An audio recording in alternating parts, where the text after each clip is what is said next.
नमस्कार। तो मैं आज की क्लास में बताऊंगा सीमन कलेक्शन के बारे में कि सीमन कलेक्शन कैसे करते हैं और किन किन विधियों द्वारा ये सीमन कलेक्शन किया जाता है। ठीक है, इसके बारे में आज आपको बताऊंगा कि सबसे पहले अच्छी ब्रीड के बुल का सीमन कलेक्शन करना भी एक महत्वपूर्ण कला है, यानी एक वैज्ञानिक कला है। एक उत्तेजित बुल का सीमन कलेक्शन करते समय बुल को हैंडल करने वाले तथा सीमन कलेक्ट करने वाले व्यक्ति की कुशलता काफी महत्वपूर्ण होती है ताकि अच्छी क्वालिटी का सीमन कलेक्ट किया जा सके। एआई की शुरुआत के बाद सीमन कलेक्शन के लिए कई तरीके अपनाए जाने लगे थे।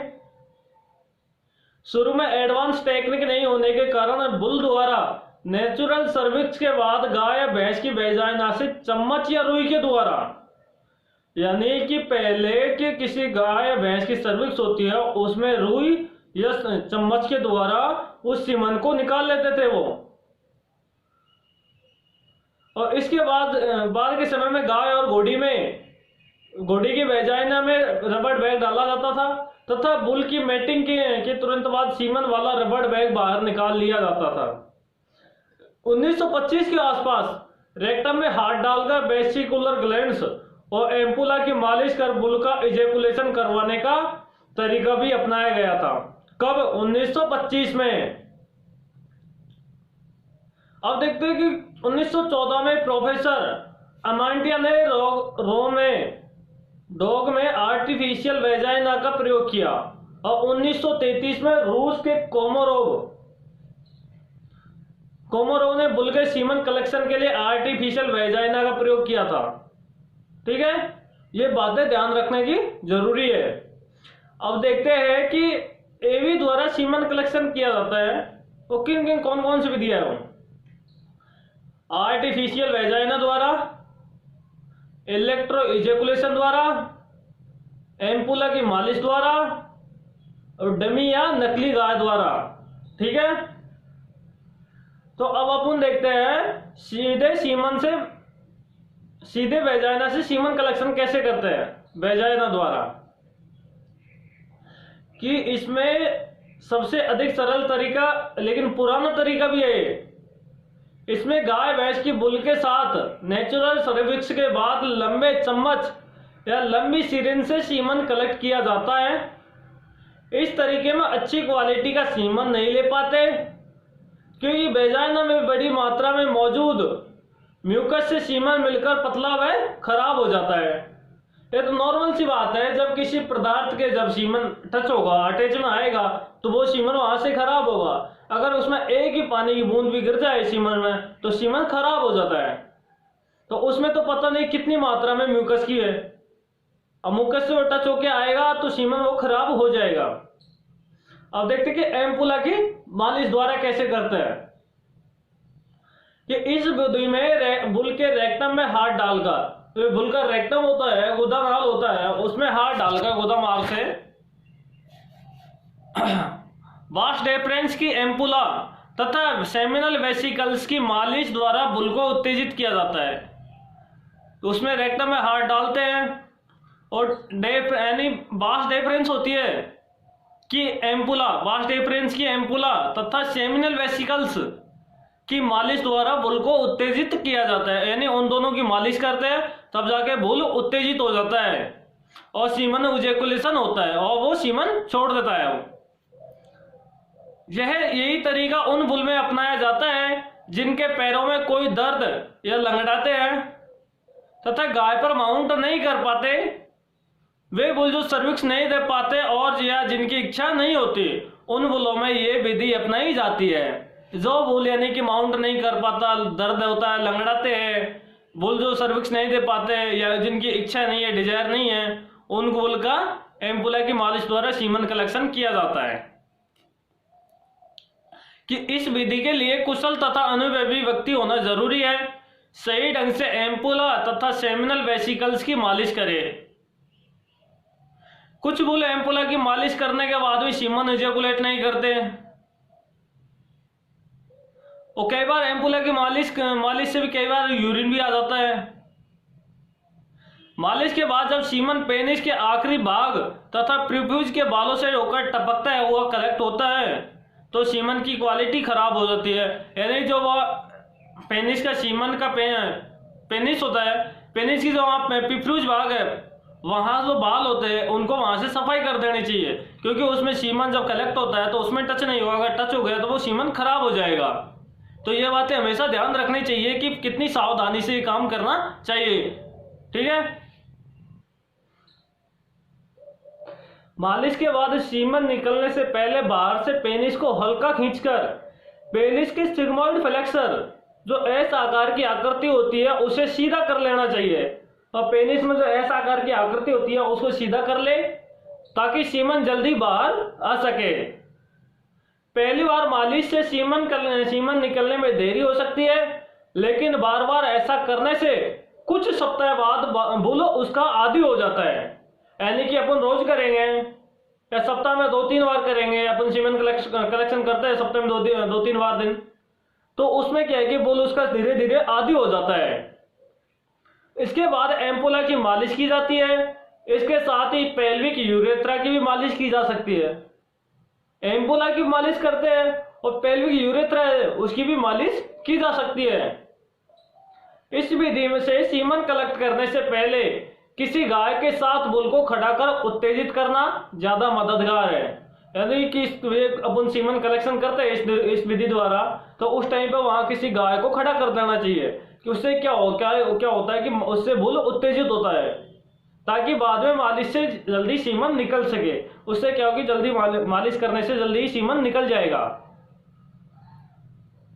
अब देखते हैं इलेक्ट्रो इजेकुलेशन द्वारा, यानी इलेक्ट्रिक विधि द्वारा कैसे सीमन कलेक्शन करते हैं। इलेक्ट्रिक ढंग से सीमन इजेकुलेट कराने का तरीका पहली बार 1936 में वैज्ञानिक गण ने भेड़ में प्रयोग किया था। यानी इलेक्ट्रॉनिक ढंग से जो सीमन कलेक्ट करते हैं वो पहली बार 1936 में वैज्ञानिक गण ने किस में प्रयोग किया था, भेड़ में, चिप में। बाद में 1948 में कसेउ और लेपलॉर्ड ने विधि में सुधार कर बुल में प्रयोग किया। वर्तमान में यह तरीका बहुत कम अपनाया जाता है। इसमें बुल को बहुत दर्द होता है, क्योंकि इससे अगर इलेक्ट्रोड अपन लगाएंगे पशु के बुल के, तो उससे बहुत दर्द होता है पशु के। यह तरीका उन बुल में अपनाया जाता है जो अच्छी क्वालिटी के हो, जो बूढ़े हो तथा गाय पर माउंट नहीं कर पाते और माउंट करने की इच्छा नहीं रहती। इस विधि में रेक्टम में इलेक्ट्रोड डालकर रेक्टम में इलेक्ट्रोड डालकर ऐसी राड होती है उसको डालकर के सैक्रम तथा पेल्विस की नर को हल्का एसी करंट दिया जाता है। तो सैक्रम और पेल्विस नर होती है उनको हल्का एसी करंट देते हैं और फिर अलग अलग साइज के बुल में अलग अलग साइज के इलेक्ट्रोड डाले जाते हैं। करंट पास करने से पहले गाय के साथ बुल को उत्तेजित कर या रेक्टम में हाथ डालकर एम्पुला की मालिश करना ज्यादा मददगार होता है। कि वही पहले वाली तरह एम्पुला की मालिश करना, यानी रेक्टम में हाथ डाल के उसकी मालिश करो एम्पुला के, ताकि ज्यादा मात्रा में अच्छी क्वालिटी का सीमन मिल सके। इसमें इलेक्ट्रोड पर लुब्रिकेट लगाकर चिकना कर रेक्टम में डाला जाता है तथा रेक्टम से बाहर एनएस के पास पकड़ा जाता है। 5 से 10 सेकेंड में ऐसे शुरू में 0 से 5 वोल्ट तथा बाद में 5 से 0 वोल्ट एसी करंट दिया जाता है, फिर बढ़ाया जाता है। 10 से 15 वोल्ट पर पेनिस उत्तेजित होता है ताकि सीमन कलेक्शन होता है, जिससे ज्यादा वोल्ट का करंट देने से बुल गिर सकता है। यानी कि इससे ज्यादा वोल्ट का करंट नहीं दे सकते पशु को, नहीं तो बुल गिर जाएगा। अब देखते हैं कि सीमन आर्टिफिशियल वेजाइना द्वारा सीमन कलेक्शन, कि आर्टिफिशियल वेजाइना द्वारा सीमन कलेक्शन कैसे करते हैं। आर्टिफिशियल वेजाइना द्वारा सीमन कलेक्ट करने का तरीका सबसे ज्यादा प्रयोग में लिया जाता है।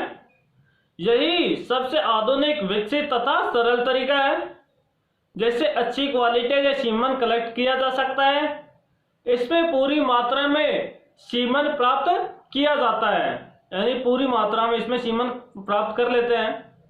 एक बुल से एक सप्ताह में प्राय एक ही बार सीमन लिया जाता है। कम उम्र के युवा बुल से सप्ताह में 1 या 2 बार सीमन लिया जा सकता है। ठीक है,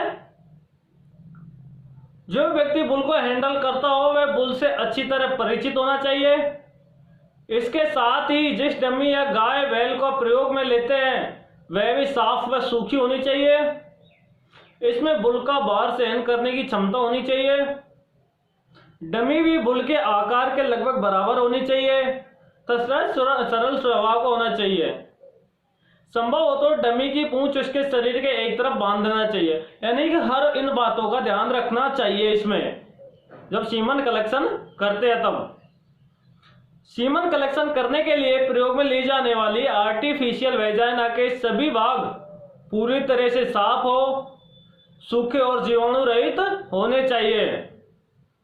ठीक है, तो इसमें ये बातों का ध्यान रखना चाहिए आर्टिफिशियल वेजाइना द्वारा जब सीमन कलेक्शन करते हैं तब। अब देखते हैं सीमन कलेक्शन के क्या क्या बिंदु है। सबसे पहले डमी या टीजर गाय का सिलेक्शन करें जिस पर बुल माउंट कर सके और सीमन कलेक्ट किया जा सके। यह गाय बुल के आकार के लगभग बराबर व रंग व ब्रीड की होनी चाहिए। प्राय इसके लिए बुल या बुलक को रखा जाता है, गाय को कम ही प्रयोग में लेते हैं। टीजर या गाय को सर्विस क्रेट में डाले तथा पूंछ को शरीर के एक तरफ बांध ले। हीट में आई गाय को टीजर के रूप में प्रयोग नहीं करें, यानी जो गाय हीट में आ रही है उसको टीजर के रूप में प्रयोग नहीं करना चाहिए। ठीक है, डमी या टीजर के दाहिने और सीमन कलेक्शन करने वाला व्यक्ति खड़ा हो और मुंह बुल की ओर हो। दाएं हाथ में 45 डिग्री कोण पर हल्की तिरछी एवी तैयार रखे। जब बुल टीजर पर माउंट करे तो उसे डिस्टर्ब नहीं करे। जब अगर बुल माउंटिंग कर रहा है, टीजर बुल पर माउंटिंग कर रहा है तो उसको डिस्टर्ब नहीं करे। बुल को तभी माउंट कराना चाहिए जब पेनिस पूरी तरह से उत्तेजित हो जाए। बुल को तभी माउंट कराना चाहिए जब बुल पूरी तरह से उत्तेजित हो जाए। ऐसा नहीं होने से पूरी मात्रा में सीमन नहीं निकल पाएगा। अगर ऐसा नहीं हुआ तो सीमन पूरी मात्रा में नहीं निकलेगा। जो ही बुल माउंट करे तो उत्तेजित पेनिस की दशा में एवी को आगे रखे।